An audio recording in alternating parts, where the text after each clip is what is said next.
என் தலைவரே, மக்களினங்களிடையே உமக்கு நன்றி செலுத்துவேன். நம் ஆண்டவராகிய இயேசு கிறிஸ்துவின் அன்பும் அருளும் அமைதியும் மகிழ்ச்சியும் உங்கள் அனைவரோடும் என்றும் இருப்பதாக. சென்னை போன்ற நகரங்களில் கிராமங்களிலிருந்து வருகின்ற பிள்ளைகள் விடுதியில் தங்கி படிப்பது வழக்கம். அப்படியாக தங்களுடைய மேற்படிப்புக்காக கிராமங்களை விட்டு நகர்ப்புறங்களுக்கு வருகிறவர்கள் நாள்பட அவர்களுடைய கவனங்கள் சிதறுவதுண்டு. நன்றாக படிக்க வேண்டும், வாழ்வில் உயர வேண்டும் என்கிற நோக்கத்தோடு தான் பிள்ளைகள் வருகிறார்கள். ஆனால் காலப்போக்கில் நண்பர்களோடு சேருகிற போது, உறவாடுகிற போது, வெளியில் இங்கே அங்கன்னு போயிட்டு வரும்போது, பீச் பார்க்குன்னு சுற்றும் போது அவர்களுடைய கவனம் சிதைந்து போகிறது. அவர்களுடைய ஆசைகள் நிறைவேறாமல் போகிறது. தாங்கள் நினைத்த அந்த நிலைக்கு அவர்களால் வர முடியாமல் போகிறது. அப்படிதான் கனவுகளோடு படித்து கொண்டிருக்கிற அந்த மாணவர்களுக்கு மத்தியில் காதல், நட்பு, உறவு என்றும் தொடர்கிறது. படிக்கிற பருவத்தில் அந்த வயதினால ஏற்படுகிற தடுமாற்றங்கள் நிறைய பேருக்கு அனுபவம் இருக்கும்.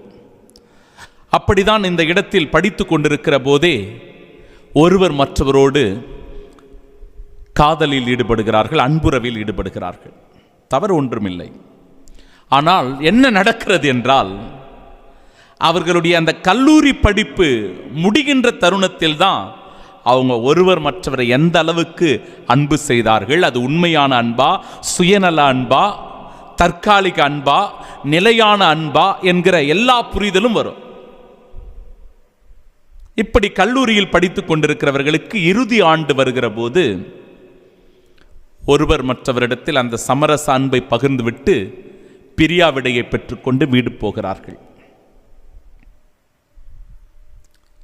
பிரியமானவர்களே, இது ஒரு நடந்த நிகழ்வு. என்னோடு அந்த குடும்பம் பகிர்ந்து கொண்ட ஒரு நிகழ்வு. நான் உங்களோடு இதை பகிர்ந்து கொள்ளுகிறேன்.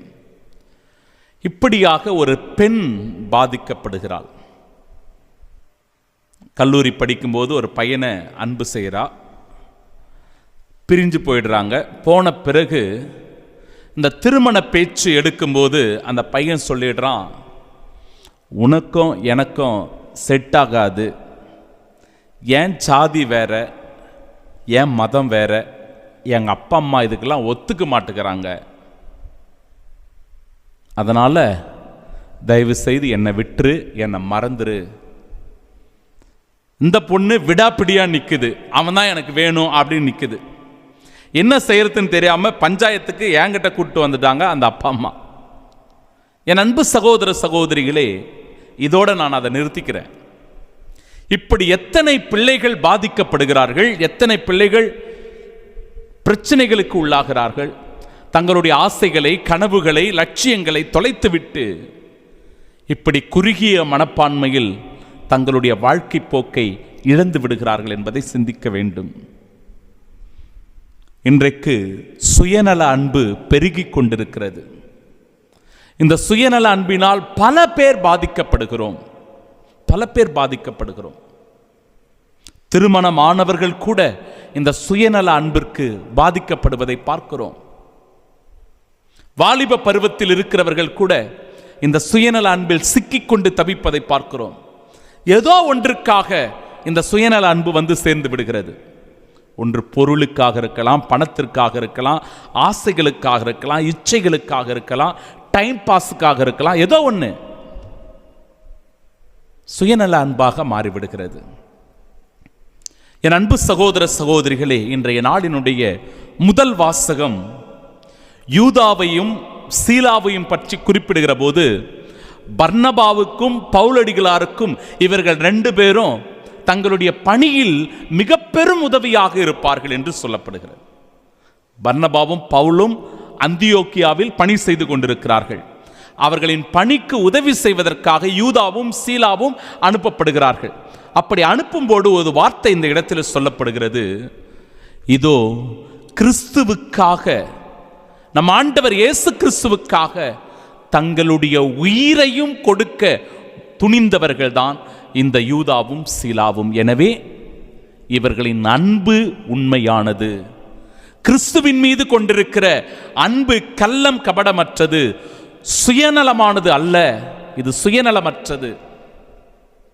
கிறிஸ்துவின் மீது கொண்டிருக்கிற அன்பு ஒரு உறுதியான அன்பு. எனவே எந்த நிலையிலும் அந்த பணிவாழ்வில் பிரச்சனைகள், சண்டை சச்சரவுகள், போட்டி பொறாமைகள் இருந்தாலும் கூட அவர்கள் தாங்கள் கொண்ட இலக்கிலிருந்து, லட்சியத்திலிருந்து விலக மாட்டார்கள் என்கிற தெளிவை வெளிப்படுத்துகிறது முதல் வாசகம்.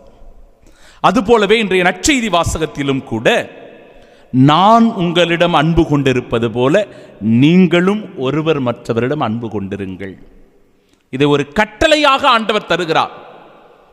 ஒரு ஸ்டேட்மெண்ட் கிடையாது. இது ஏதோ நீங்க செஞ்சா செய்யுங்க, செய்யா கட்டி விட்டுருங்க அப்படின்னு சொல்லல. இது ஒரு கட்டளை. கட்டளை என்றால் கட்டாயம் நாம் கடைபிடிக்க வேண்டும். கடைபிடிக்க வேண்டும். நான் உங்களை அன்பு செய்கிறேன், அதுபோல நீங்களும் ஒருவர் மற்றவரை அன்பு செய்யுங்கள். தன் நண்பருக்காக உயிரை கொடுப்பதை விட மேலான அன்பு ஒன்றுமில்லை என்று சொல்லப்படுகிறது. கிறிஸ்து நம் எல்லோரையும் நண்பர்களாக ஏற்றுக்கொண்டதனால் இந்த நண்பர்களாகிய நமக்காக கல்வாரி மலையில் இரத்தம் சிந்தி உயிரை கொடுக்கிறார் தியாகச் செம்மல் நம் ஆண்டவர் இயேசு கிறிஸ்து. என் அன்பு சகோதர சகோதரிகளே, இறைவார்த்தை சொல்லுகிறபடி நீங்கள் கனி தரவும் நீங்கள் தரும் கனி நிலைத்திருக்கவும் உங்களை ஏற்படுத்தினேன். அந்த கனி அன்பின் கனி, அந்த கனி மகிழ்ச்சியின் கனி, அந்த கனி ஒருவர் மற்றவரிடத்தில் இரக்கம் காட்டுகிற கனி. அந்த அன்பின் கனியை நம்முடைய வாழ்க்கையில் நாம் அனுபவிக்க வேண்டும். அது கிறிஸ்து என்கிற அன்பிலிருந்து வெளிப்படுகிறது. அந்த அன்பின் கனியை ஒருவர் மற்றவரோடு பகிர்ந்து கொள்ள வேண்டும்.